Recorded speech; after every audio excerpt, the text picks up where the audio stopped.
PR Connections Radio presents.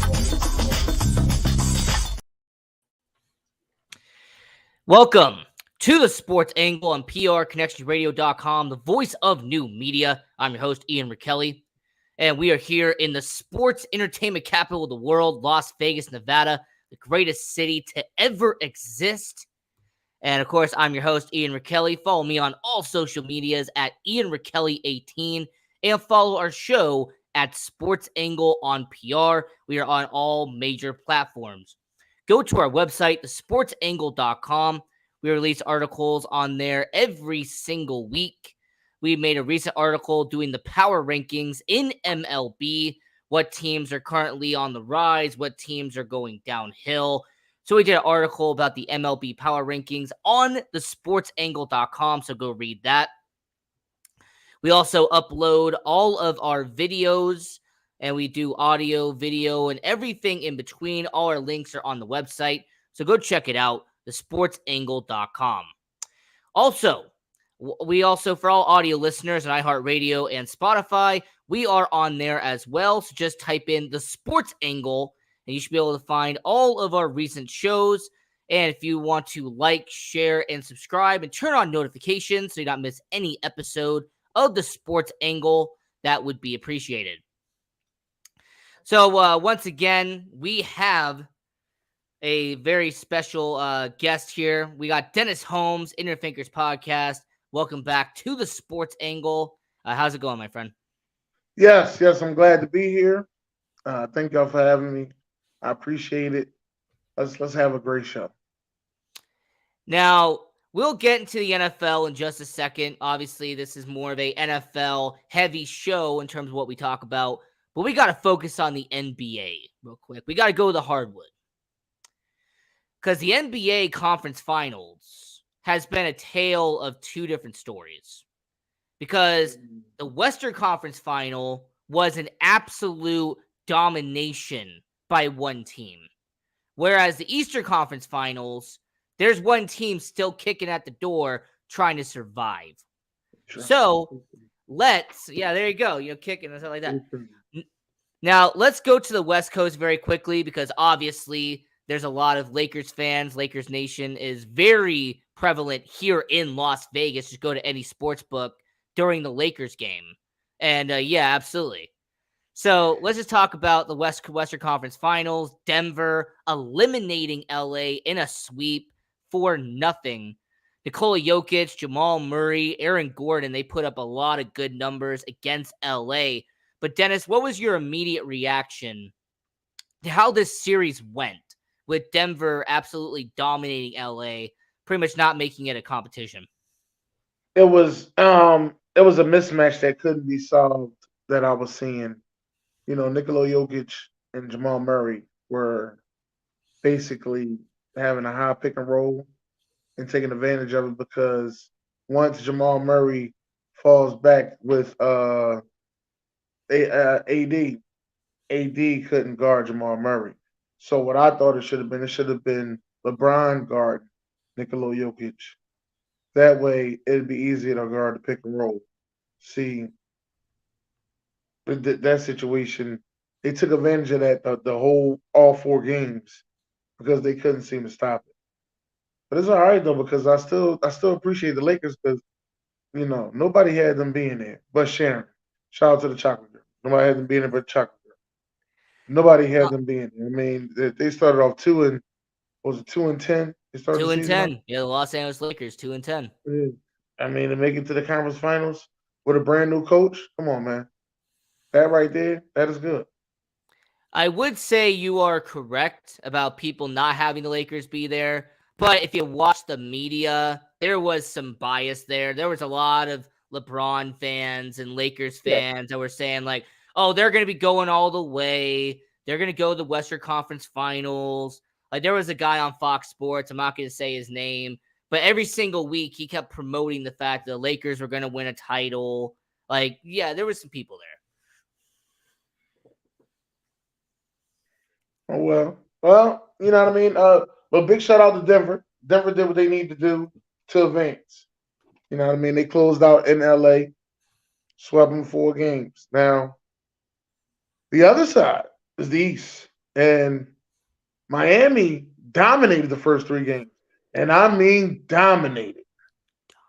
But these last 2, that don't look like the same Miami. Miami let Boston back in the game. That's essentially what happened. Miami, instead of, it's kind of an old expression, but I'm going to use it for this show. When you put your foot on a tiger's neck, you can't ever let go of it. No. And it feels like Miami should have just kept the pressure down. But Yes. Game 4 felt like they just let up a bit. Yes, I agree with that 100%. And Game 5, they really got at them in Boston. So Game 6 is going to be in Miami. If they don't win Game 6, if Miami doesn't win Game 6, I don't think they win 3 in Boston. It's hard to win 3 games in Boston. Trust me, I know. I'm a Sixers fan. Yeah, you would know. You are a Sixers fan. Absolutely. You indeed are. And I am a fan of the Las Vegas NBA expansion team. So when that team does come here in a few years, I will be repping the Las Vegas. Y'all getting the 4 for 4. Y'all getting the 4 for 4, and y'all getting it the hard way because y'all were deprived of it because I thought y'all should have gotten the 90s. Like there was a chance y'all could have got a basketball team, definitely a football team because the Rams going from LA to St. Louis, they could have just been in Las Vegas. Yeah, but it hadn't been for the gambling laws, if it hadn't been for all the laws that prohibited professional sports here in Las Vegas, yes, most definitely, we would have had all professional sports teams way before now. Could you imagine the greatest show on turf in Las Vegas? I could imagine a Super Bowl coming back here in 1999. Absolutely. The greatest show on turf, having a Super Bowl, a parade down the strip. Oh, that would have been beautiful. Yeah. Could you imagine that? That would have been crazy. Yeah, that should have been y'all. That's how I feel. That should have been y'all. And that was football. It was a baseball team. And I don't want to mess it up. Was it the Florida Mariners? So Florida, they were an expansion team. Tampa Bay was as well. You also ended up having Colorado. They were an expansion team around that same time period. Now they're the Miami Mariners, right? Seattle, they were the Mariners. Seattle, they were Marlins. Marlins. Miami Marlins. Yeah. All right, I messed the name up. I know. Don't kill me out there, y'all. I just messed some names up. Listen, I'm coming from a prime. All right, there was some light drinking there. We were doing light drinking and S talking, a lot of S talking. All right, just letting y'all know. But yeah, y'all could have got one of them teams. And let me see. That's basketball team. I felt y'all could have got was like the Vancouver Grizzlies. That could have been y'all. I mean, back in 1995, they got 2 expansion teams. One of them went to Vancouver, out of all places, and the other one went to it wasn't Orlando because that was '89.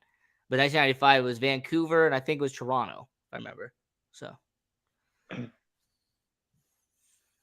Yeah, I felt as though y'all could have got the Vancouver Grizzlies.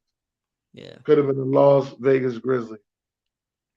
It could have been. Probably would have been the Las Vegas Outlaws or Las Vegas Gamblers or Las Vegas Renegades. Las Vegas Grizzlies is good. Yeah, Las Vegas Grizzlies possible, but they moved to Memphis. Yeah, but I will say this, though. When it comes to Las Vegas, there's a reason why I say it's the greatest city to ever exist, why it's the sports entertainment capital of the world, just because we have it all here now. Everything you can think of sports-wise, we have it now. NBA is coming soon. We got NFL. Baseball, they're relocating Oakland, coming here to Vegas. By the way, I saw the renderings for the new ballpark, that $1.5 billion ballpark, and it looks beautiful. It does. It looks incredible. The renderings and everything. I mean, of course, that's going to be a pretty penny to $1.5 billion, but they're going to get their money's worth. So it better be comfortable. I want to go there and take my shoes off. Well, if you take your shoes off, hopefully it's not in June and July, because it doesn't matter where you are in Vegas, your feet are going to burn. So. Oh, okay. I come by in September. All right, come by in September. Absolutely. Now let's get back to the NBA real quick. I could talk about Las Vegas for an hour and a half. I mean, I've done it before. But when it comes to the NBA, we mentioned Denver. Congratulations. First time ever in franchise history. Denver has made it to the NBA Finals. And as we're talking about Denver here on the Sports Angle on PRConnectionsRadio.com, the voice of new media, I'm your host, Ian Rickelli. We're here with Dennis Holmes, Inner Fingers Podcast. So is it insane when you really sit back and analyze Denver's franchise history? It's insane that it's their first time ever going to the NBA Finals. I didn't realize that it's been over 40 plus years, and this is the first time they've ever made it. Not really that insane to me. Not really that insane to me. I know it is to you, but not to me. Not really that insane to me. It is to me though, because you got to remember they had Alex English. You had Mutombo during the '90s. You had Mutombo era.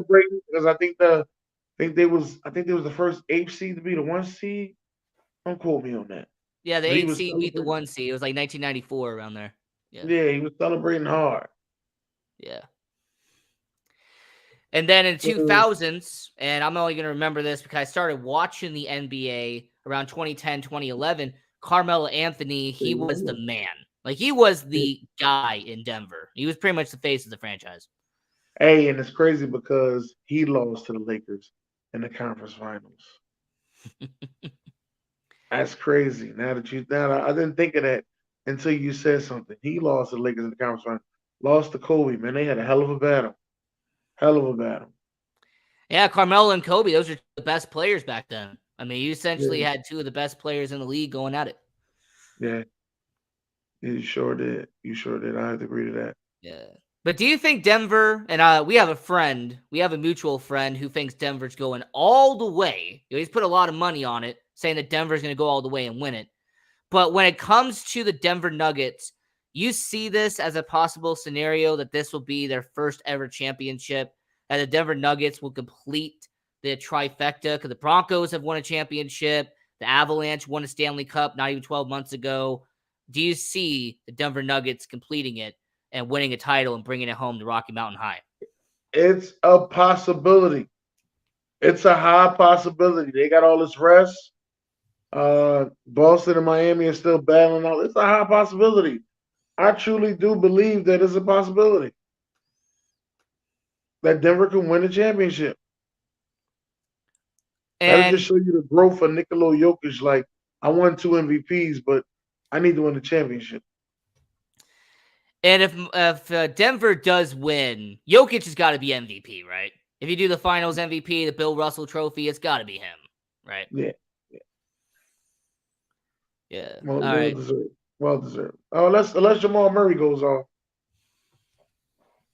Well, depending on his matchup, I actually think it's plausible, though. Because if Miami, I just don't really trust that matchup because you're going to have Gabe Vincent going up against Jamal Murray. And Gabe Vincent's a solid player. They're going to put Jimmy on him. They're going to put Jimmy on him. They're not going to put Jimmy on him the whole game, though. But they're going to put Jimmy on him. Jimmy and Bam are going to be switching in and out on that. Well, speaking of Bam, if Bam Adebayo and Nikola Jokic, that could be a really good matchup to see. Bam Adebayo and Nikola Jokic. Bam is about 6'10", 6'9". Mm-hmm. Agile. He could guard 1 through 5. Bam Adebayo is very underrated. Oh, insanely underrated. Yeah, insanely underrated. Now, before we shift over to free agency, because I know that's what we're going to be talking about next, we have to talk about the Lakers because, once again, there's an insane fan base here in Vegas. They are beloved here in Vegas, Lakers Nation is. What is next for LA? Because we did a poll question here on Twitter at Sports Angle on PR, and I asked all of you, is LeBron coming back to the Lakers next year? Yes. And a whopping 67% of you said no. He is not returning to the Lakers next year. He's coming back to the Lakers. So my question is, do you agree with the 67% of our audience who says that LeBron is not going to be a Laker next year? I don't agree with that. All right, then explain to us why you're with the minority here. Because I believe LeBron coming back, and I believe he's going to get his guy because one thing about him and Kyrie, they work well together. LeBron isn't that good of a closer. Kyrie is. They're a good 1-2 sidekick, and 1, 2, 3 with him and Anthony Davis. That's what they need. See, D'Angelo Russell, D'Angelo Russell. Mm-hmm. It seemed like when the lights got bright, he disappeared, scattered like roaches.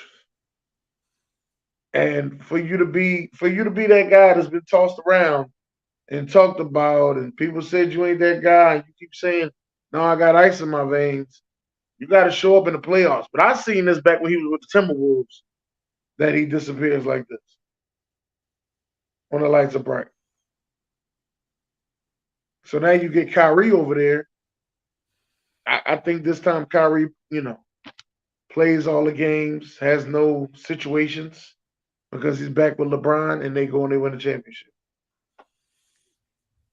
I mean, it's a good possibility. I mean, I even wrote an article on the sportsangle.com talking about the possibility of the Lakers getting Kyrie. So I even wrote an article about that, how this upcoming offseason is very plausible that the Lakers could get Kyrie, how they could make the money work to get Kyrie Irving.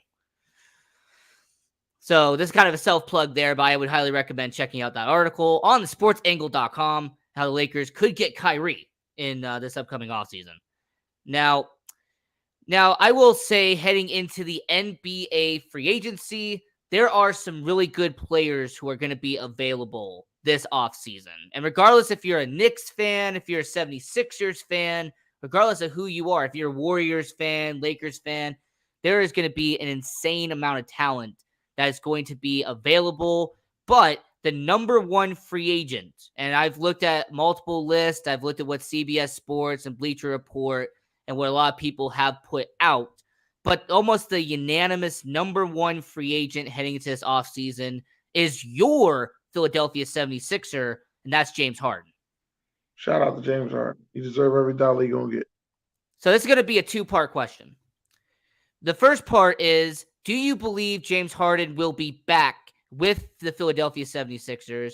And the second part is, where could you see James Harden going the most heading into this free agency? After all, he is the number one option in this free agency class.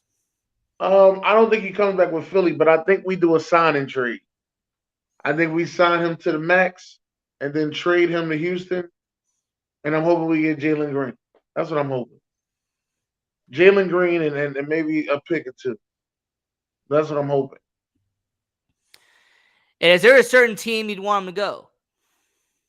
Houston.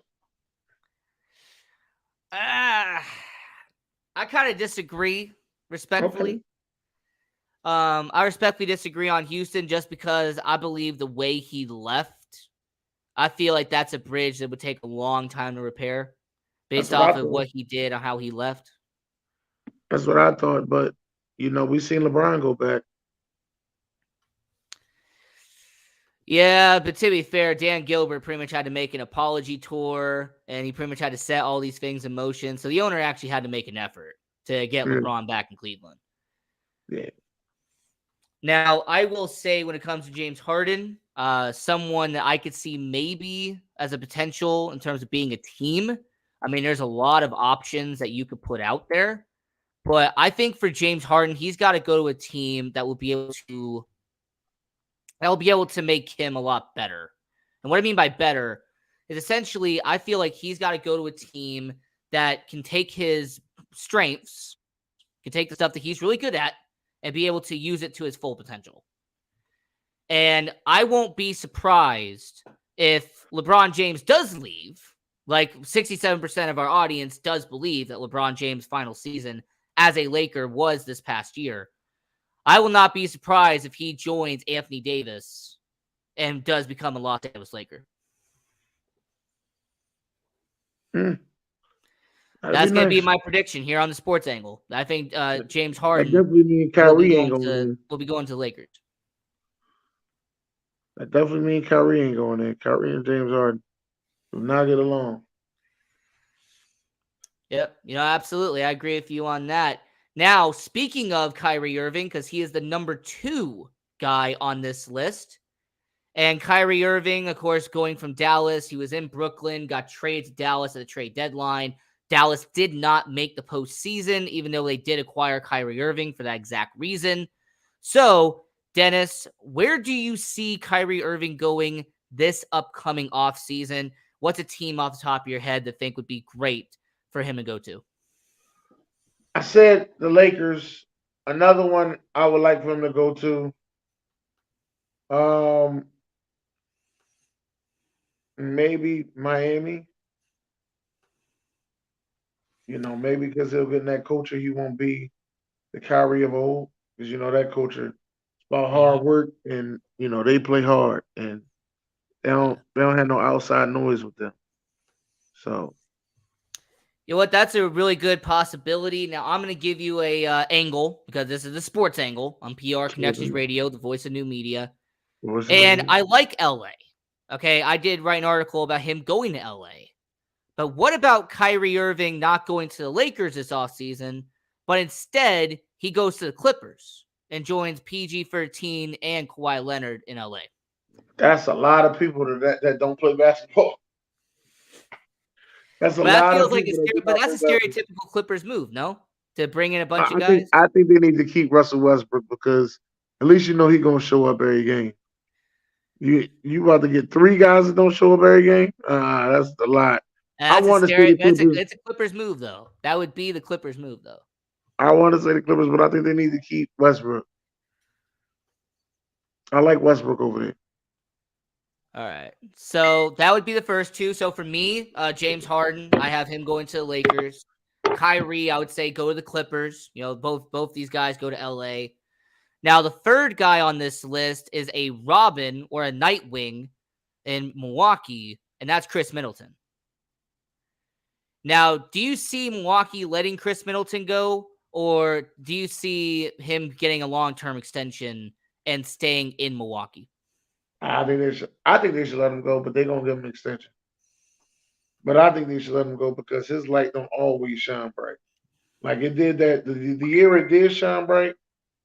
The year that it did shine bright, that's the year they won the championship. Other than that, if it don't shine bright, they don't win. They needed him in that Miami series. You know what? I think that's definitely an interesting idea. And even though it is a lot more realistic that he will go and return to Milwaukee, I'm going to give you a different idea. I say that for Chris Middleton, why doesn't he go to Golden State and join them? Golden State Warriors, Chris Middleton. I don't know. They got enough people over there. I don't know. I don't think they got the money for it. Well, I mean, the Golden State Warriors have spent the most money out of everybody this already heading into the offseason. So, they're pretty much going to be double dipping at this point. Should I say Clay and Draymond? Yeah, I know Draymond Green, he's leaving. Let's just be honest. I mean, Draymond Green, he's not coming back to Golden State. He's leaving. He's gone. So when it comes to that situation, it being cleared up, I think Golden State could make a move and actually could add somebody that would be able to fill a void out there in Golden State. So that's why I got him on there. Draymond come back like you said, I'm gonna have to agree with you. But I think he's coming back. You can't break them up. Now, number 4 on the list of NBA free agents heading into this upcoming offseason, the Toronto Raptors, their young up-and-coming guy, and Fred VanVleet. Fred VanVleet's really good in Toronto, but it feels like he might get a bag someplace else. Yeah, he will. But I don't know if he's starting point guard quality. I got a feeling somebody will pay him good amount of money to be a starting point guard somewhere. Yeah. Hopefully it'll work out. Let's just say that. Yeah, hopefully it does work out. Let me give you an idea, though. Well, what about Detroit? Because they've been bringing over a lot of former Raptors executives, and they brought over Raptors coaches before. Yes, I think Detroit Pistons, that could be a possibility there. Fred VanVleet. But they got Cade Cunningham and what's the other boy name? Jay Nivey. I think Jay Nivey is currently their number 2. Correct me if I'm wrong. I think he's their number 2 right now. And Cade Cunningham. They got a young duo over there. It's nice. They got something nice over there. Now, when they play together, they finally get it together, man. It's gonna be nice. I'm telling you. I like what Detroit is doing. I like what the Magic is doing. I like what OKC is doing. I want Houston to do better, but I don't want them to get no old veterans. I want them to be young and develop and grow up, and then you know what I mean, take over the league, as just like Memphis was. Memphis was young and they ain't really had no veterans. They came up, and I liked that hunger in them. It was hungry, but I don't see that Memphis no more. And you know me, I was always screaming Big Memphis. Oh, Big Memphis, yeah. Yeah. Now, I went over who the top 4 are right now, but at number 5, you have a Washington Wizard who was a former Laker, and he went to University of Utah. That's Kyle Kuzma. Cool. A lot of people forget how good Kyle Kuzma has been in Washington. He's been very overlooked because of how bad Washington's been. I would take Kyle Kuzma over Tobias Harris. You want him on 76ers? Kyle Kuzma? I would take Kyle Kuzma over Tobias Harris. I've been saying this since 2019. You know, I like this team in terms of how they've built their roster, and I feel like they actually do need somebody else on that team to keep making them better. What about New Orleans? What about the New Orleans Pelicans? I mean, after all, I do have Brandon Ingram, who was a former Laker. CJ McCollum, he's at the 1, but they really have a missing piece at 2. I like it. Yeah. You know what? Fred VanVleet going to Washington ain't bad either. That could be a possibility too. I mean, if Bradley Beal, he'll be still at number 2. He does need He does somebody beside him. So yeah, you got Fred VanVleet, and you might get Middleton. That'll be your 3. Yeah. Now, number 6 is Jeremy Grant, who, by the way, I feel like is also another overlooked player. Is Jeremy Grant just because of the team he plays for? Playing for Portland. Yeah, he plays in Portland right now, and I could see him going to a team like Indiana. Or I could see him going to a team that's currently trying to, they're in the middle of a rebuild. So they're going to actually spend some money because they're in the middle of a rebuild. But what about them? What about Jeremy Grant? Maybe Indiana, maybe a team like New Orleans, once again, depending on who they have, at in their front 4. But, I think he'll be a good rotational guy. That's a good thing. Jeremy Grant. Number 7 was Draymond Green. Draymond Green is number 7 on the free agent list. I got them going to Miami, LA, or Memphis. Yeah, I like how you did that, by the way. Or Memphis. I'm saying that's my 3rd. That's my sneak peek. Miami, LA, or Memphis. I mean, that's definitely a possibility. And once again, this is the sports angle. I do like to try to give you a different angle or try to give you a different team. And, there's a team I feel like kind of is lacking in terms of like physicality and stuff like that. What about the Atlanta Hawks? Because Atlanta Hawks, to me, I feel like they've always needed a solid big man at this point. Clayton Capella just ain't that guy. I agree with you. No, he's not. I agree with you. Another one. Don't sleep on Phoenix. Phoenix trades away DeAndre Ayton. Don't sleep on Phoenix. Now, the last 2 that I'm going to mention are guys that I feel like a couple of years ago, they would have been number 1, number 2, but their stock has fallen just a little bit. At number 8 is the unicorn, Kristaps Porzingis.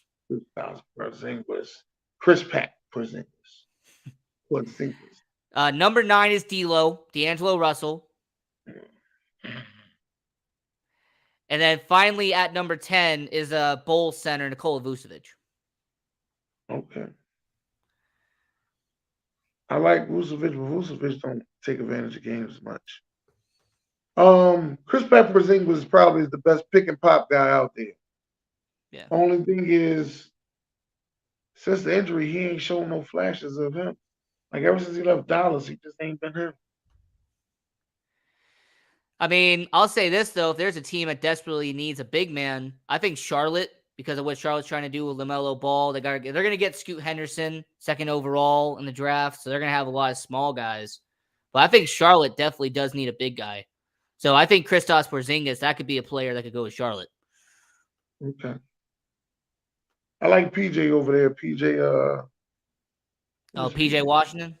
PJ Washington. Yeah. I like PJ over there. Yeah. And then when it comes to D'Angelo Russell, I feel like Cleveland, because Cleveland's trying to build that team up still. So adding another shooter out there in Cleveland, I think that could make a better argument for Donovan Mitchell and what they're doing with who's the point guard's name? It'll come to me in a minute. Darius Garland. Darius Garland. Yeah, I was gonna say Colin Sexton, but I'm like, he's not there no more. No, he's in Utah. But yeah, so if you have Garland and you have Miller, why not add another shooter and go get D'Angelo Russell? Add somebody else to, kind of add a little bit more shooting. Yeah, or Fred VanVleet. He's a possibility too. I'll take VanVleet before I take D'Angelo Russell. Now, one person who's not on that list of the top 10, but I feel like a couple of years ago, he would have been number 1, is former NBA MVP Russell Westbrook. It's my guy. Is it kind of telling like how far he has fallen that he at this point he's not even a top 10 free agent? Yeah, he only fallen because people like to spin narratives on him. You know what I mean? Like, there was a saying I seen out there that Russell Westbrook get triple doubles is past that, right? Nikola Jokic get triple doubles. It's unbelievable. Yeah, man, that's crazy. Absolutely, when it comes to that situation. And, right. Yeah. And for the record, when it comes to Nikola Vucevic, I will not be surprised if he re-signs with Chicago, just because I feel like he's like one of the most important assets on that team. So I won't be surprised if they sign him back. Any defense over there. Yeah. So I can see them letting him go. And we'll have to wait and see, man. We'll see what happens there. We'll see. Yeah, you're right. We'll see.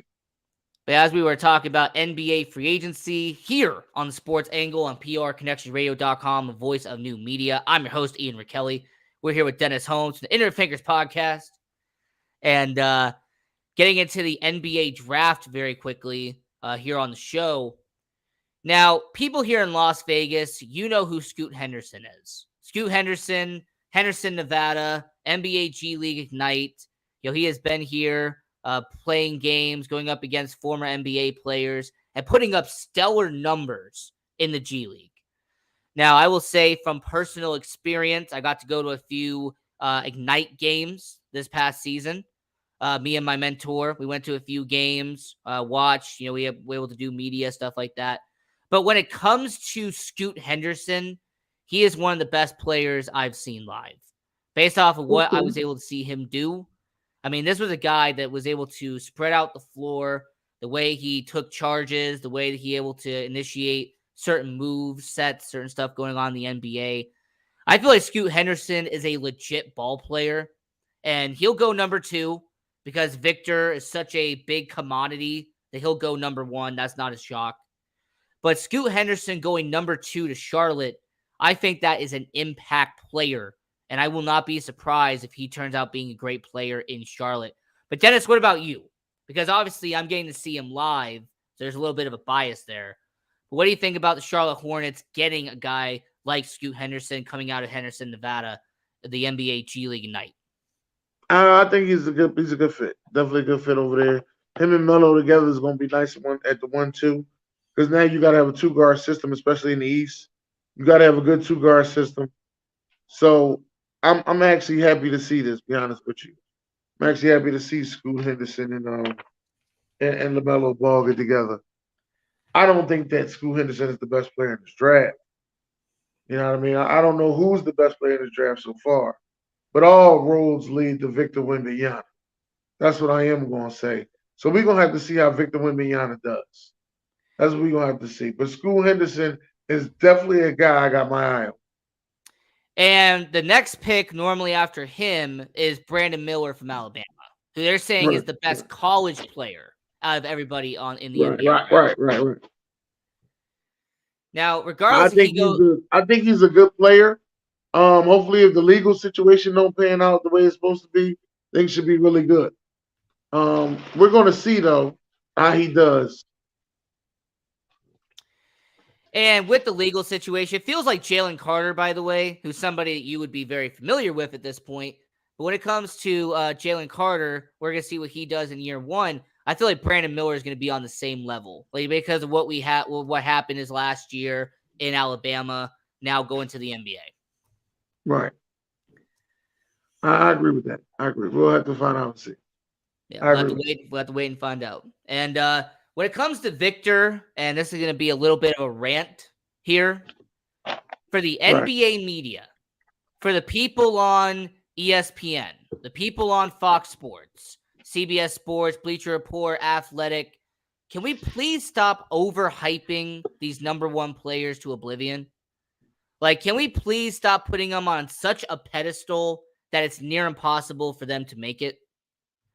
Like, I feel like that's the problem we're seeing now. Is like Zion Williamson from 4 years ago. I'm going to give you as an example. Is that Zion Williamson was pushed as the next Patrick Ewing, the next LeBron James, Right. the They next all do. franchise superstar. And yet he Right. hasn't been that guy. You know what I mean? We did that with Yao Ming, LeBron James, Kwame Brown, Zion Williamson. People forget that Greg Oden was pushed to the moon as well. I mean, Greg Oden was supposed to be the next great I'm center. sorry. Greg Oden. Oh, let me go even further. Andrew Wiggins. I mean, it's going to happen every couple of years.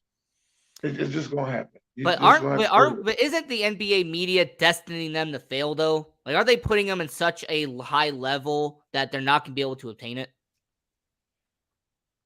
Some of them, yes. Like I think they did too much. I felt as though they did too much with Yao Ming. They should just let him come in the league, play, instead of putting all that on. Like they did too much with Yao Ming. Now, when it comes to Victor, I hope him well. I'm gonna preface this. I hope Victor does well, but I will not be shocked if he doesn't live up to, he's the next Kevin Durant. Oh, he's the next LeBron James. Right. Like, I've been hearing a lot about that he's the next LeBron, he's the next KD, like he's like the next so-and-so.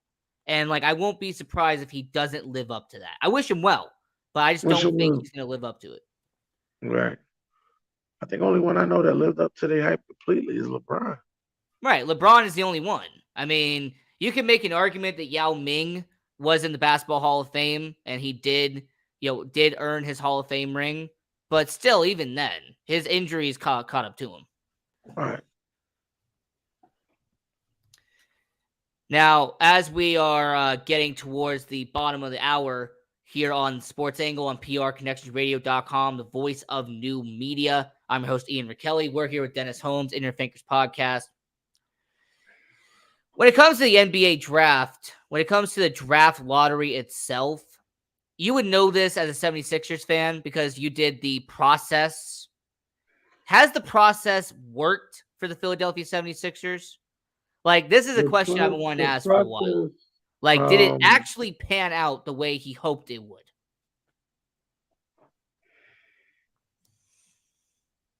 I'm going to say to get the players, yes. To make the team and win a championship, no. But he did get the right players. Well, he got some of the right players. Let me see. He got some of the outside of Joel Embiid, though, is there anybody else that he drafted from the process that actually panned out? Ben Simmons, Markelle Fultz, Dario Saric, Michael Carter Williams, who won Rookie of the Year. I think he's like a sixth man now somewhere. Nerlens Noel, Jaleel Okafor. I don't know what happened with that situation. Who else did we draft? I think I pointed out everybody. We drafted Mikal Bridges and then traded him for Zaire Williams, who's no longer in the league. So right, like that kind of like reestablishes my point. Is that I felt like outside of Joel Embiid, you really didn't draft a superstar from that The pick was whole there process thing. for us to get a superstar. Let me see that. The picks was there. The management wasn't smart enough. So that's what I'm gonna say. Now, when it comes to Philadelphia 76ers, obviously we know what they're going to be doing this offseason. They're going to try to, rebuild and kind of re-strengthen what they've been doing the past couple of years. Their head Right. coaching position is available. We have seen who they might get, who they might not get. But as you being a 76ers fan, in your opinion, who do you want them to take in terms of head coach? I want Jay Wright, Dawn Staley, Sam Cassell, Jerome. Oh, what is Jerome last name? Oh, Jerome Allen. Young? Jerome Pooh Allen. He gonna kill me for not knowing his name. Oh my goodness.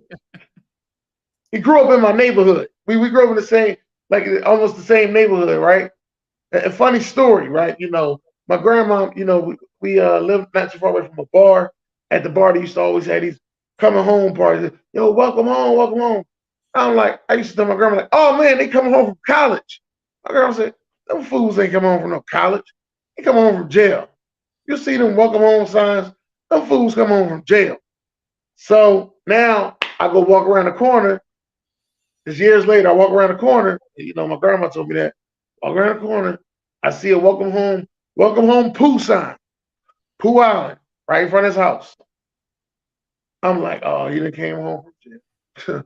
So now I get to the basketball court later on that day. He out there at the basketball court. They're like, yo, Pooh Island, boy. I said, what y'all hype for? He just got home from jail. Like he came out the NBA. They're like, then he did play in the NBA. And he played overseas too. I said, so why he come home from jail? What did he do to go to jail? They're like, he ain't go to no jail. He went overseas to play basketball.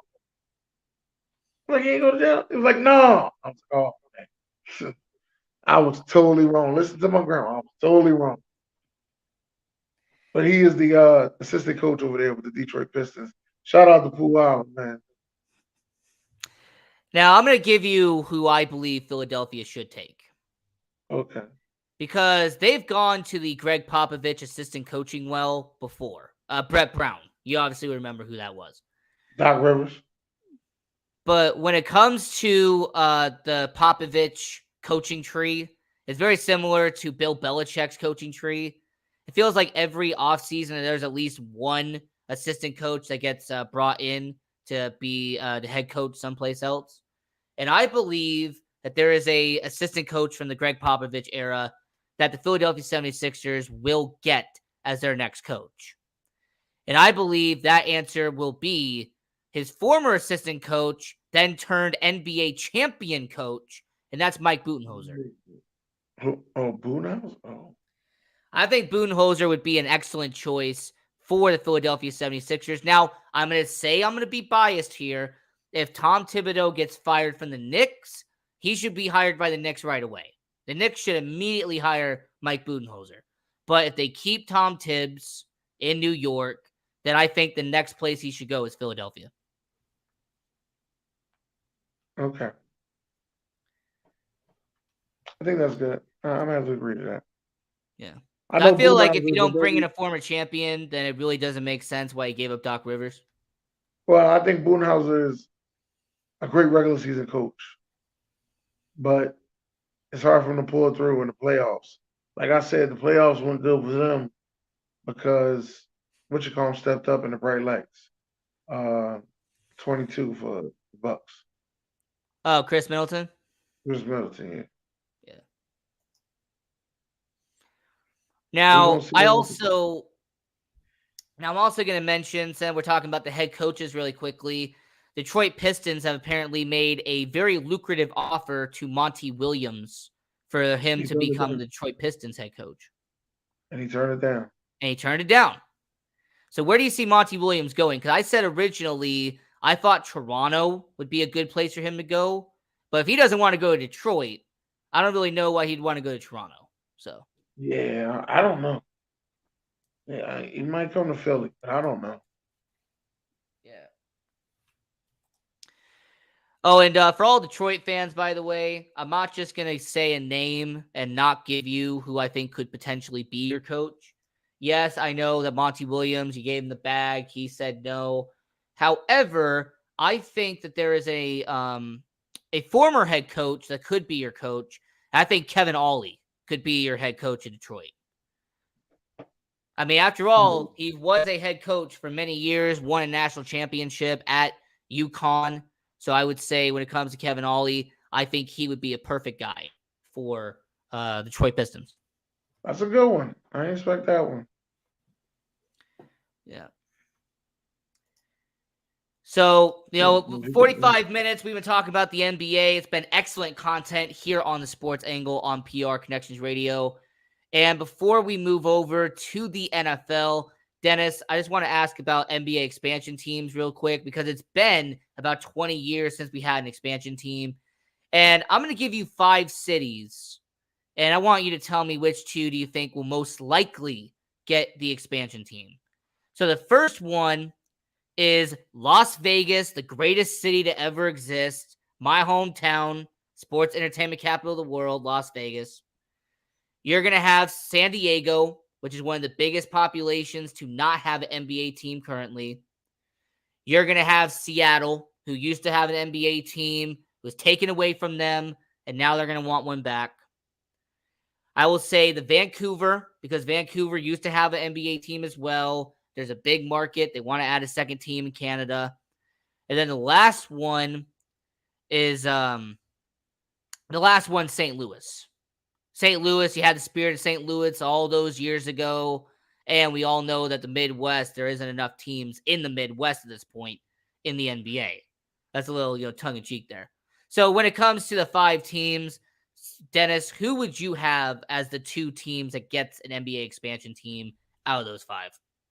I think it's going to be Vegas and Seattle. I think they're going to move Memphis from the east to the west. From the west to the east.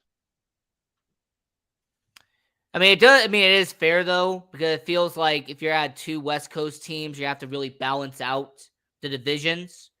Right. Now, I agree with you on Seattle and Vegas, not just because I'm incredibly biased to the situation, but I just believe that those are the 2 best markets you could go to for a new NBA franchise. So someone mentioned the divisions. If you add 2 teams, you're going to have to move divisions around. And obviously it can't be 5, 5, 5, 5, 5, 5 like it is now. So do you believe the NBA would do what the NFL does, where they would have 8 divisions with 4 teams each? Or would they do what the NHL does, which is 4 divisions with 8 teams in them? Probably 4 divisions with 8 teams in them.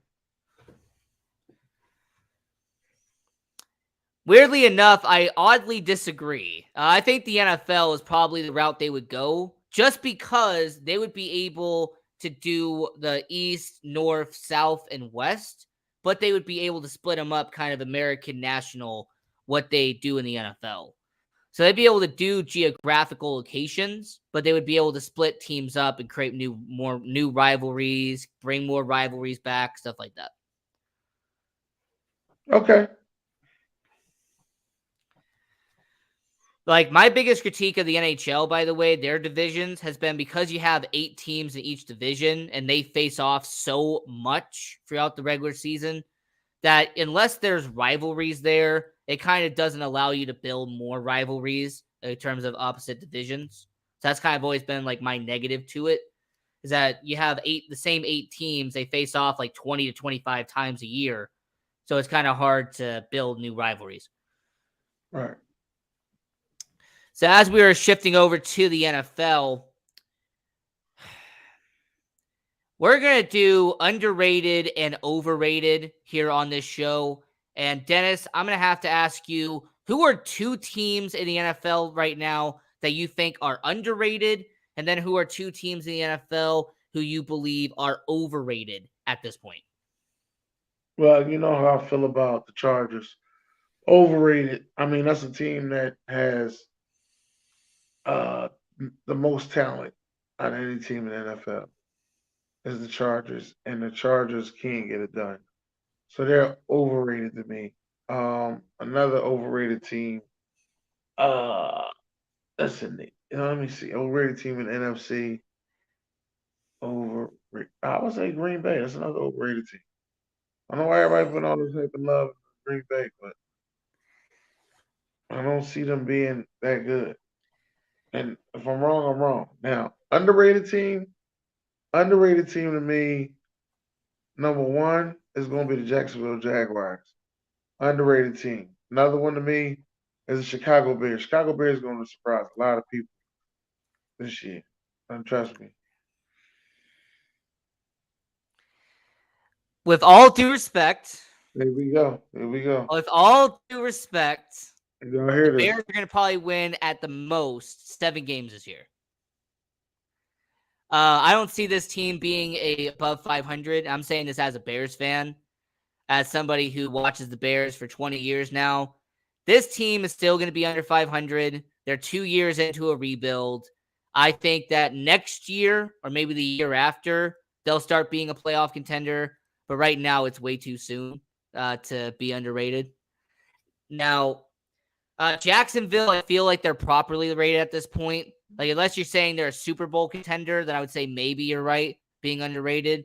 But I think right now they're being properly rated at the moment. Now, the 2 teams I have being underrated are coming from the AFC. And the 2 teams I have overrated are coming from the NFC. Okay. Now, the first team I think is overrated coming out of the NFC is the Detroit Lions. The Detroit Lions are getting a lot of hype heading into the season. Their drafting was very underwhelming. I really didn't like their drafting. Most of their offseason moves have kind of been puzzling using hindsight. Like, they went and got a running back and then drafted a running back immediately afterwards. Didn't make a lot of sense. There was one of their star receivers get suspended for gambling, and they had to let go of multiple receivers for gambling because of that reason. That was dumb. It's also the same Detroit Lions that had his star tight end and then traded him to Minnesota. So he's no longer there anymore. With the tight ends that was after him, they didn't do too bad. Let me stop. So I'm going to say to you, that's my first team that's overrated, is Detroit. Detroit is being a little bit overrated now. They're not being hyped to the same level that they're supposed to be. Like, make the playoffs first and actually get to the dance before you start hyping yourself up to the level you are now. So Detroit, they're first. And the second team that is overrated is the New Orleans Saints. I've been seeing a lot of people saying the Saints are the odds-on favorite to win that division. There's a lot of people who are saying the Saints are going to win that division. Yeah. And I don't see it. I really don't see how New Orleans is the runaway favorite to win the NFC South. I just don't see it. If I was to pick another team that's underrated, I would say the Atlanta Falcons. Hey, you know what? I give credit to Atlanta. Yeah, I think Atlanta has done some pretty good. But, yeah, those are the 2 teams I think are overrated right now. I think Detroit and I think New Orleans are being a bit overrated at this point. Okay. And the 2 teams I have that are underrated coming out of the AFC, the first one is the Pittsburgh Steelers. The Pittsburgh Steelers are incredibly underrated at this point. Because of all the moves that are going on in the AFC, the Jets getting Aaron Rodgers, you're seeing all these quarterbacks and everything that's going on, it feels like the Pittsburgh Steelers are finally under the radar for the first time in forever. Because Lamar Jackson's come back, so he's now in Baltimore. Cleveland's got Deshaun Watson. Joe Burrow doing what he does in Cincinnati. It really feels like Pittsburgh is now finally not being put on the same pedestal as what they were in the past. And I like Kenny Pickett. And I like Kenny Pickett. I like his potential. Najee Harris is a solid running back. George Pickens is a good receiver. And the offensive line has been built up over the last offseason. So I say Pittsburgh is underrated. We'll see. They got a hell of a division to be in. And don't let DeAndre Hopkins go to the Ravens. Hello. Where do you think DeAndre Hopkins is going to go since you brought it up? The Ravens of Kansas City. Okay. You know what? I could see that. I definitely could see that. That's a possibility there. And then the second team that I think is underrated in the NFL, I'm actually going to go with the Houston Texans. I think the Houston Texans are not going to be as bad as everyone says they're going to be. Like, if you look at a lot of odds makers, they have them winning 4 to 5 games this year. And I actually think that's a little bit insulting to do what Houston's done this year. But a lot of people are saying that Will Anderson wasn't worth them moving up to number 3.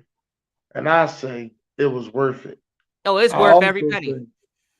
I also say that they should have put the rest of their chips in and went and seen if they could have went and drafted snuck back into the first round and drafted Jackson Smith and Nigba. So that way they get the QB wide receiver combo. Hey, man, they can't have all that nice stuff now. He went to Seattle. He got the best trio in the NFL now. He got the best receiver trio in Seattle. All right, that's what they got now. Let him know, Ian. Absolutely. Hey, let him know. I mean, Detroit's overrated, and that's the way it is. The Saints have the best quarterback in that division, so that's why they say they win it. But I understand that. I still got Atlanta. Yeah, I'm going to say Carolina, by the way. I think that defense is good enough to do it. Like, I think their defense is pretty solid in Carolina. And depending on how many games you got to win the NFC South, I won't be surprised if that ends up being the reality.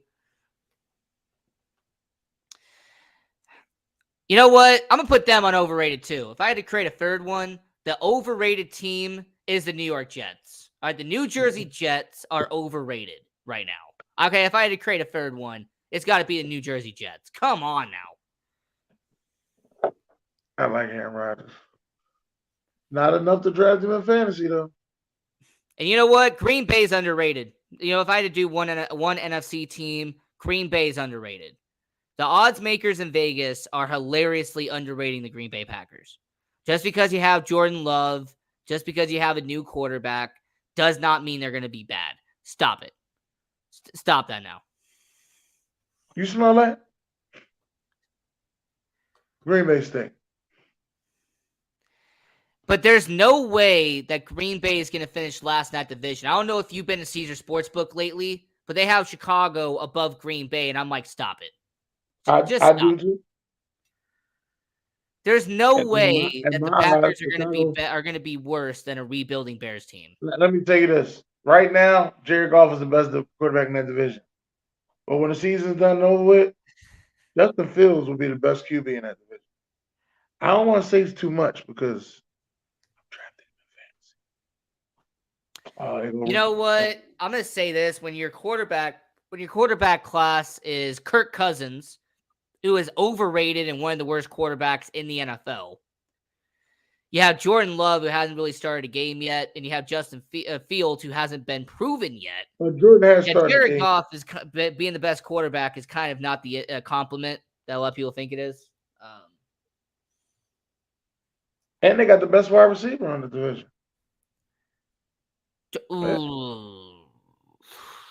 Bears got the best wide receiver.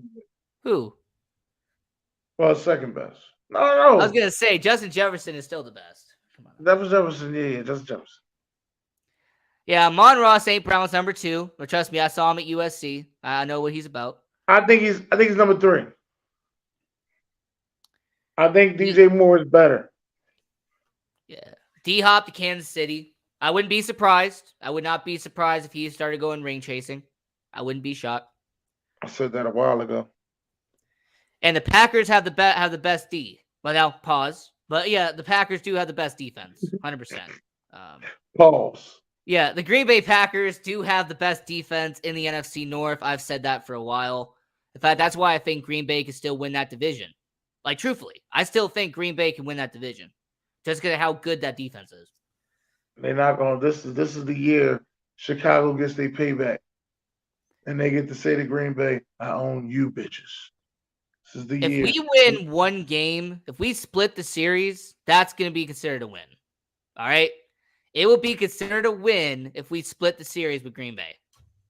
Watch how DJ Moore embarrassed Jair Alexander this year. Watch. How are you going to embarrass the number 2 corner in the NFL? Like, Jair Alexander is the top 2 corner in the league. Okay. You're going to get embarrassed against DJ Moore. DJ Moore from Philly. You're going to show you a little something different. Yeah. Just a little something different. And for anyone who's watching, Pat Surtain is the best corner in the NFL. PS2 is the PS2. best corner in the NFL. PS2. I know Czar, and I know a few people get mad at me when I say that, but it's true. PS2 is the best corner in the NFL. True. Jair Alexander is number 2. In my Kurt Angle voice. It's true. It's damn true. Oh, and Jair embarrassed JJ? 100%. Jair Alexander, he embarrassed Justin I Jefferson. think that first game never happened, though. Green Bay fans be killing me, yo. Killing me like, that first game ain't never happened. So we did the overrated and underrated. So I kind of cheated. I did 3. You did 2. Whatever. But when it comes to overrated and underrated. I did extra underrated. Yeah. So just to recap that. So just to recap for everyone watching. Who was your overrated, Dennis? My overrated? Who was my overrated? I think No. I'm sorry, it's the Chargers and the Green Bay Packers. My underrated was Jaguars, the Bears, Atlanta Falcons, and I had an AFC team. Underrated. Jacksonville Jaguars. Jacksonville Jaguars. Yeah. And my 3 teams that are underrated is the Pittsburgh Steelers, Houston Texans, and Green Bay Packers. And my 3 teams that are overrated is the New Orleans Saints, it is the Detroit Lions, and it's the New York Jets. Jets, Jets. When y'all go 9-8, I will not like hold out. I will bust out laughing. All right, I will bust out laughing when the Jets go 9-8. I'm not a Jets fan. I'm an Eagles fan. Fly, Eagles fly. Are y'all gonna win that division this year or what? Is there finally gonna be a repeat for the first time in 50,000 years? Is there finally gonna be a repeat? We don't talk about stuff like that. What's the next question? We can't talk about stuff like that. What's the next question? That was the next question. Can the Eagles repeat as winners of the NFC East? Anything is possible. Now, I'm going to add a 2-part to this. Do you think that 3 teams from the NFC East are going to make the playoffs this year? Just like last year. Just like last year. Just like last year. Who's going to stop us? I mean, Eagles, Cowboys, and Giants, version 2.0. There's only one team going out the South. So that's going to be Carolina, right? Carolina. They're going to be coming out of the South. Probably like 7-10, but, they'll come out of the South. Carol who? And the NFC North will probably be one team. Let's just be real. But probably one team coming out of the North. I think it's 2 out the North, 1 out the South, 2 out the West. 2, 5. So that's only 2 from the East. There's only going to be 2 in it. No. Well, then there's only going to be 1 from the North, then. Yeah, because to me, there's only one team coming out of the North, and that is the Green Bay Packers. That's who I got coming out of the North.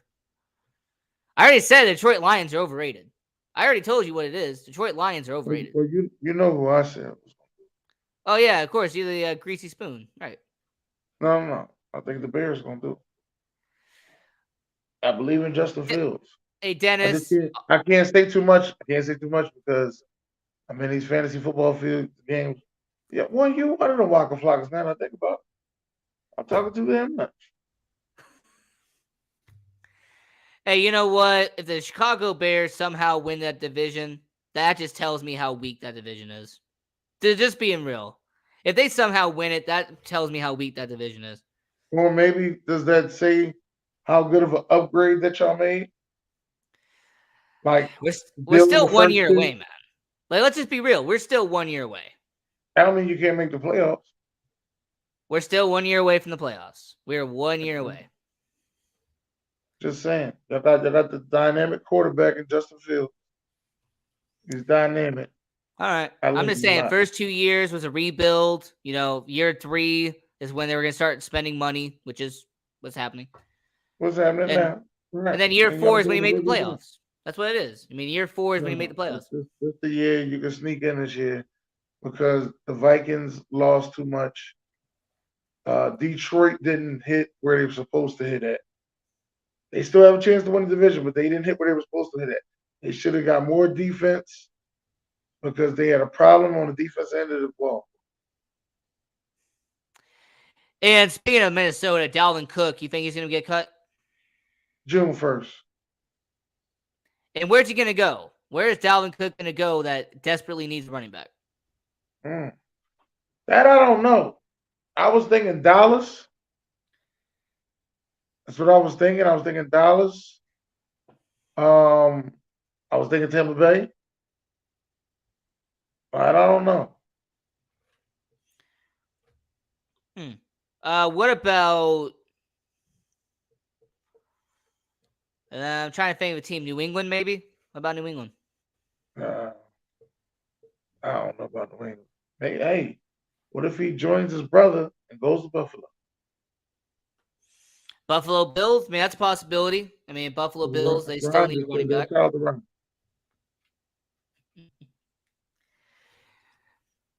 And the next question that we had is talking about the Las Vegas Raiders, because obviously we are in the sports entertainment capital of the world, Las Vegas, Nevada. So we really need to talk about the team that is here. So Jimmy Garoppolo, he got surgery done very recently. He got surgery done on his foot. So Jimmy Garoppolo, he'll play week 1, but with him already having surgery for Jimmy Garoppolo. Week 1, what year? Week 1 of 2023. Maybe you got it. You know what? You there in Las Vegas, you got a better inside track than me. I'm going to take your word for it. But what I was going to point out is that Las Vegas Raiders, they took this rookie quarterback from Purdue. His name is Aiden O'Connell. Yeah. He's accurate, strong arm. You know, he's somebody that I watched, and I thought, man, this guy's going to be a good player. He goes to the Raiders in the NFL draft. So if you're the Raiders, if Jimmy Garoppolo does get injured, when Jimmy Garoppolo does get injured, do you see Aiden O'Connell, the rookie quarterback coming out of Purdue? Do you think that he'll make some starts for the Las Vegas Raiders? This up-and-coming guy, 22 years old? I think he gets in the game, yeah. 22 years old. Out of Purdue, slinging it. Yeah, he came from Illinois. Went to Purdue, and is now playing for the Las Vegas Raiders. So I will say that I think he will start for the Raiders at some point, and I believe that he is the future of the Raiders. Like when they drafted him with that draft pick, I was like, yeah, I think they do see some potential in Aiden O'Connell. So I wouldn't be surprised if he does eventually start for the Raiders. Okay. Josh Jacobs still has not signed his franchise tag. You know, he is still holding out with the Raiders. So this is going to be a two-parter. If the Las Vegas Raiders do not sign Josh Jacobs, do you see him sitting out this entire year and waiting till next year for him to get paid? And the second part is with Josh Jacobs, how much of a impact will that have on the Raiders, considering what he did this past year? That'll have a big impact because they just lost their tight end, and they just they don't have no other running back. So this will be a big impact. This will be a big blow to the Raiders.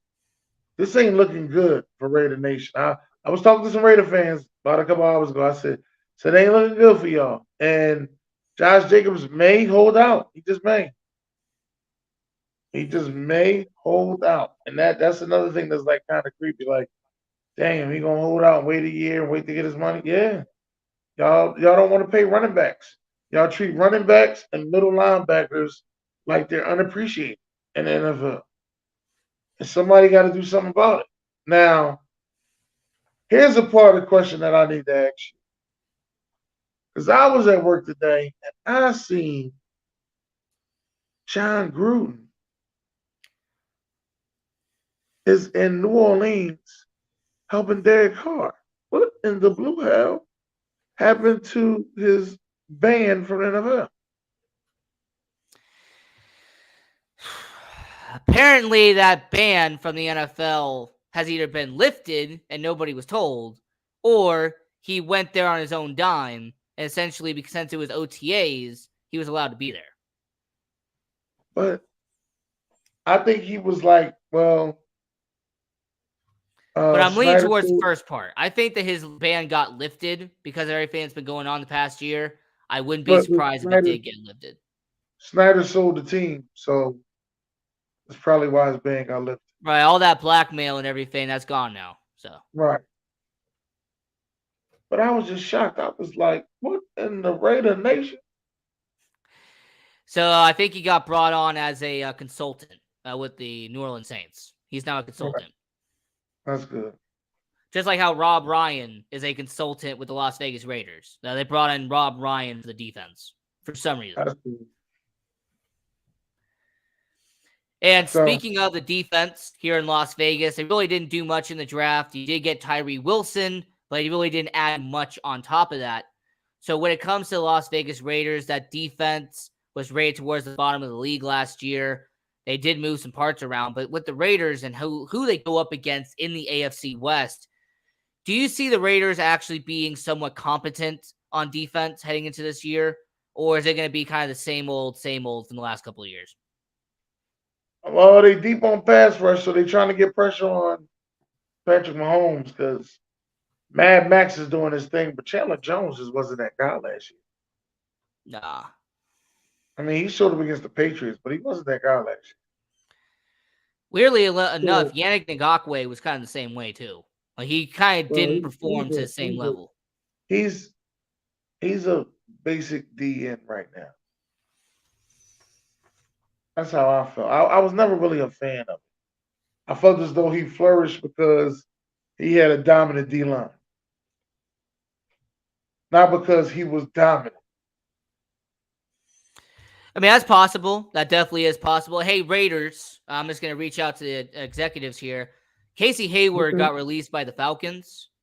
Casey Hayward was a former Raider at one point. So if you do need to add a veteran corner, Casey Hayward already knows the system. So got released like 5 weeks ago. I'm just saying he's still available. Casey Hayward, if you want to, go out and get him, he's a veteran corner. Yeah, that'll be good. That'll be good. We haven't been Raiders Nation for 2 years since Davis hired McDaniels. McDaniels and management are turning Raiders into Patriots 2.0. Yeah. You know what? You're absolutely right. The Raiders are being the Patriots way, right? Being the Patriots way for the Raiders. Yeah. Do you think the Patriots way even works, though? I mean, No, Bill O'Brien's probably been the best example of it. England. Not outside of New England, no.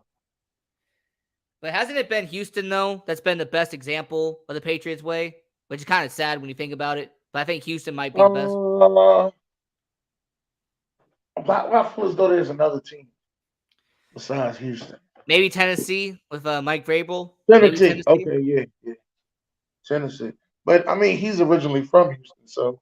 Yeah, and he technically was a player under Belichick. Like, if you look at his coaching tree, he was never a coach for him. He was just a player. But, Yeah. Well, it's weird. Like, there's been 7 attempts of making the Patriots again, the Patriots way. There's been 7 examples of it. And I think Bill O'Brien has been the best example out of the 7 that have currently made an attempt at doing it. So. Maybe so. Maybe. But yeah, I mean, it's just crazy. Yeah. Maybe put a spin on it. I don't know. Yeah. And I will say, since there is about 20 minutes left here in the show, for anybody in the chat and everyone watching around the world, and especially on Twitter, @SportsAngle on PR, if you want to ask any question to your host, Ian Rickelli, or if you want to ask Dennis, who is our guest here tonight at Ignorant Thinkers Podcast, if you want to ask us any questions, go right ahead. Be in the chat or be on social media, whatever. If you want to, ask the Sports Angle on PRConnectionsRadio.com any questions, we will take them live here on the air. So, continuing with our NFL conversation, Davante Adams not seeing eye to eye with management. This has come out recently. That Davante Adams is not really a fan of what Dave Ziegler and what Josh McDaniels have done with Las Vegas. So is it a possibility that Davante Adams is not a Raider after this year? That he'll do what Randy Moss did and after 2 years be like, peace, I'm out. It's a possibility. It's definitely a possibility. Only thing is he got to get traded. So then he got to go to another situation that may not be good. That's the only problem with that. Because who's going to take on that big where would he be contract? traded to, though? Like, what's a team that would be so desperate for a receiver that they would need a guy like Davante Adams? Arizona. I kind of see it, but what about Baltimore? Oh, I think Baltimore about to get DeAndre Hopkins. So. Oh, hey, Carolina Panthers, if you do need a receiver, by the way, just saying, Carolina, if you need a receiver. Right. D-Hop is out there. He is. Houston, you want to make things right. Better call D-Hop. How about that young quarterback? Hey, New Orleans, if you want Derek Carr and Davante Adams to be teamed up, you know what to do. Right. Even though I did hear the Hunter Renfrow might be going to the Saints, there's a possibility the Saints want to get a receiver. So it's a good thing for him because he's a good slot receiver, but for some reason, he just can't stay healthy. He's a good slot receiver. I think it's just because of his body, just because of the way he can't really hold up. Yeah. Now, somebody asked in the chat, because of Mark Davis selling interest of the Raiders to Tom Brady being a minority owner of the Las Vegas Raiders, do you believe that Tom Brady will have much impact in the day-to-day operations of the Las Vegas Raiders? No. I think he will still be getting his $325 million from the network, which he will start next year, right? He'll start next year, yeah, with Fox Sports. Right. So he'll be getting his $325 million from the network next year. What's that? A 10-year contract, I think, with 30. I don't know. Don't get me the line, but yeah, he'll do his thing. And then Ron Thomas, how far you think the Eagles will go this year? Well, the Eagles are going to go as far as the Eagles can go. So I'll let you know, Ron.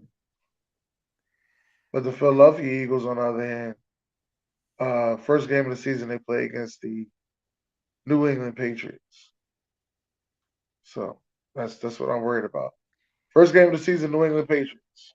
But the first preseason game, I should be there in Baltimore, Philadelphia, Baltimore Ravens, Sam Sports Multimedia Network take over, baby. You know what? How about you take about a minute and tell everyone about Sam Sports Multimedia Network? And shout out to the Sam Sports Multimedia Network. Last week on Saturday, we had our first ever podcast pop up where we did 10 different shows with I want to say about 6-7 different podcast guests that was there. They came through, they showed out, they did a good job. We had a hell of a turnout. So next year we're coming to Philly. They're coming to Philly. It's gonna be in Philly next year. I'm gonna have a date for y'all. I think it's gonna be 420 in Philly. Okay? The 420 Philly takeover. Whereas though when you come through, you'll be getting a taste of Philadelphia. I will have cheesesteaks there for you. I will have cream cheese with the bagels, the pretzels, the water ice. Yeah, I said it. Water ice. That's how you gotta say it down here. All right? Water ice. You're gonna get the lingo, everything you need when you come to. Hopefully, Ian, we get you down here, come from Vegas. And then I'm gonna take a trip to Vegas. I'm gonna lose my mind in Vegas. I already see that. I think most people lose their mind in Vegas. As long as you don't lose your wallet. As long as you don't get pickpocketed, that's the only thing that matters. Oh, everything's digital now. I don't know. Hell, they might hit my Cash App through my pocket. Who knows? So since you mentioned Las Vegas, and by the way, we are here in the sports entertainment capital of the world, Las Vegas, Nevada, the greatest city to ever exist. This is the Sports Angle on PRConnectionRadio.com, the voice of new media. I'm your host, Ian Ricchelli, and we're here with Dennis Holmes, Inner Fingers Podcast. Got about 10 minutes left here in the show. And we actually talked about this earlier in the show, but obviously she was not here. What do you think about the new ballpark for the Oakland A's coming to Las Vegas? $1.5 billion is going to be put into it. It's going to be a retractable roof, 30,000 seats. And the view, by the way, is incredible. The view is going to be looking out towards MGM Grand. You're going to have a backdrop of the Strip. That's going to be part of it. It's going to look really amazing for $1.5 billion. But Dennis, would you fly out to Las Vegas and see a Phillies versus A's game with that backdrop behind you? With having the Strip. I would fly out to Vegas, and if there's a baseball game, and I don't care who they're playing, there's a baseball game on, and the price is right, I'll go. If I'm in Vegas at the time and the Las Vegas Aces are playing, I'll go. I'm supposed to be going to Atlanta next month, and I'm gonna go to my first ever WNBA game. Go see the Atlanta Dream. It's gonna be good. Atlanta Dream is playing. I think they play the New York Mystics. And that's why I think they played New York Mystics. So this is gonna be good. Yeah. By the way, WNBA is fun to watch. Not just because the Las Vegas Aces are the WNBA champions, the reigning defending WNBA champions here in Las Vegas. But yeah, I mean, it's a lot of fun getting to see the WNBA. It's a lot better in person. So I would say it's definitely fun to watch. That's what's up. What about let me ask you this question right here, right? With you being out there, will you attend what's about to be the biggest boxing event in decades? At least the press conference. Let me just say, at least the press conference. I mean, I'll make an attempt. I mean, I will definitely make an attempt. I know you're talking about the Crawford versus Spence fight, right? Right. You got to at least go to the press conference. Now, I'm going to make an attempt. It really just depends on what's around and what's going on in Vegas at that time. Because with the Vegas Golden Knights, they're currently in Stanley Cup Finals. So obviously, if they win the championship, there's going to be parades, there's going to be celebrations, stuff like that. And also with baseball season, the Las Vegas Aviators, I go to a good amount of games, watching the Aviators do what they do out here in Las Vegas. So it just really depends on what my schedule looks like. But I would say it'd be a lot of fun to go to, 100%. Now, you're saying it's the fight of the July century. 29th, so I know that's around the same time as the Summer League. Yeah, Summer League as well. I've been going there for ever since 2010. I mean, pretty much I went to the NBA Summer League for the first time, and I became a fan ever since. So, okay. Yeah. A little backstory, by the way, that's how I became an NBA fan, is I went to the NBA Summer League, whatever year it was, when Blake Griffin, John Wall, DeMarcus Cousins, like when all those guys were there, whatever year it was. That's the first year I went to the Summer League, had a fun time, and I just started watching the NBA ever since. Yeah, I think that was the next year. Yeah. That's right, because what you call him didn't play his first year. Blake Griffin, he didn't play his first year because he got injured.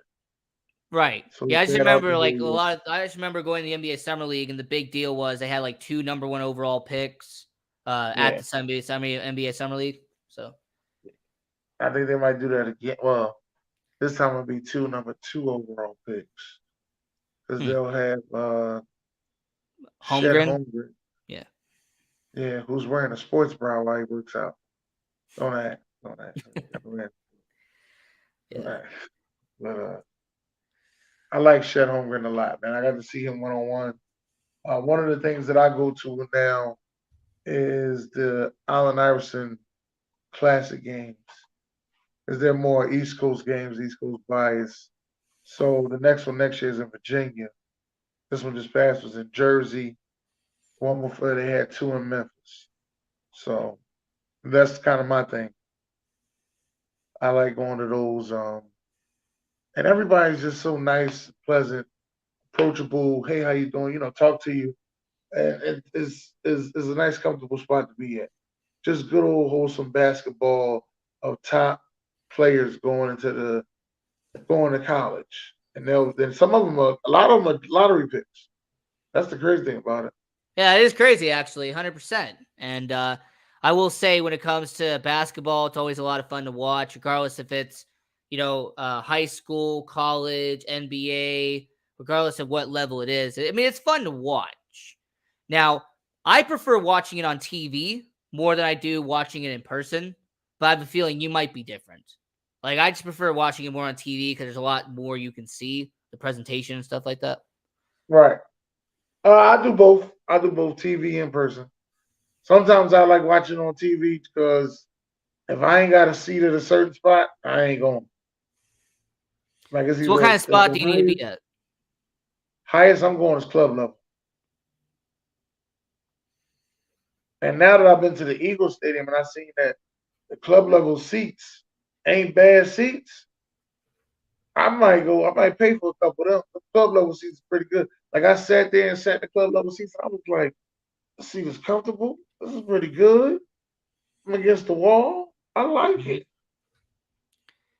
I can see the field. I can see people right there. I can see, and I was spotting out people. I was like, okay, they go DJ Diamond cut. They go my cousin. Okay, I can see this. This is good. This is a good seat.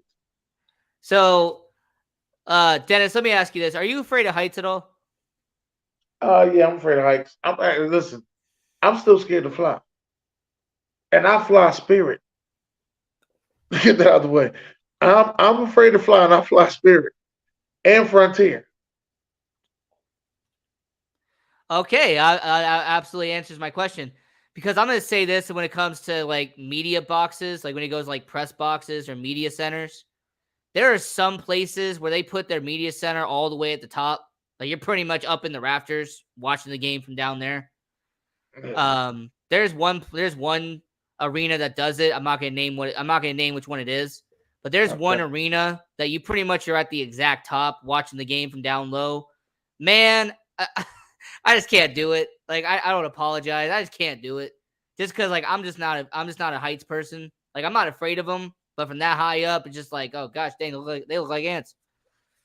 Right. You can't tell who was who. Yeah. Nah, I'm cool. I feel you on that one, Ian. I'm serious. I feel you.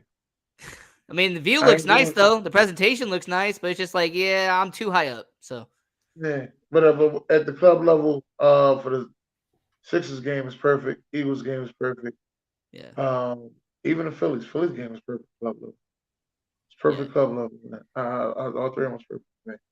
So, and the Sixers and the Flyers play the same stadium. Just to let you know, I only been to one Flyers game ever in my life. I've been to one, So and was that it at was Wells just Fargo or was it at the what was it Wells called, the Fargo, West Show, the White West Show Via? Wachovia. It was Oh, Wachovia Center. It was all the same building. They just it's all changed the the same name. one. Oh, okay. Yeah, they started off as First Union, then it went to Wachovia, then it went to Wells Fargo. Yeah. I just remember just growing up playing the NHL games. Like that was the name on the arena when you would do the Flyers games and stuff like that. They did that with the NBA games too. Yeah. Welcome to Philadelphia, the Wachovia Center. See, that's the direct difference in us, Dennis. You were playing NBA Live or NBA 2K. Me, I was playing NHL. Yeah, I was Yeah, playing Shell. So, yeah, that was me. I was playing that, and I was playing NCAA. I used to love the NCAA basketball game and the mhm. NCAA football game. Yeah, For what I love it. console? Like, what console were you playing on? This is PlayStation 2. Oh, PS2? Oh, yeah. Yeah, this is PlayStation 2. Man, my first game I ever, I didn't think, have was an Xbox. NHL 2001. Was PS2. Was NHL 2001. That was like my earliest game. So, Okay, I didn't have an Xbox. My cousin had an Xbox. So yeah. I'll play Xbox at his house, and I'll play PS2 at my house. But one thing about his Xbox, the first one, you can take CDs and take every song off a CD and put it on your Xbox, and then you can play those songs during the game. That was that Xbox was ahead of its time. Yeah, I know there were certain PS2 games you could download, like an MP3. Like, you could actually download, like, songs into games, stuff like that. Oh, I didn't know that. Yeah. Yeah, I didn't know that at all. But I will say this though: are you someone that does like only certain consoles? Like, is that just PlayStation people who only do PlayStation, No, Xbox no, I only do do Xbox. Xbox? I do. I ain't paying for no Xbox, but I do Xbox. Yeah, I was not a Somebody, Nintendo guy, and then I got a Nintendo Switch. Like I had a friend of mine try the man. Nintendo Switch.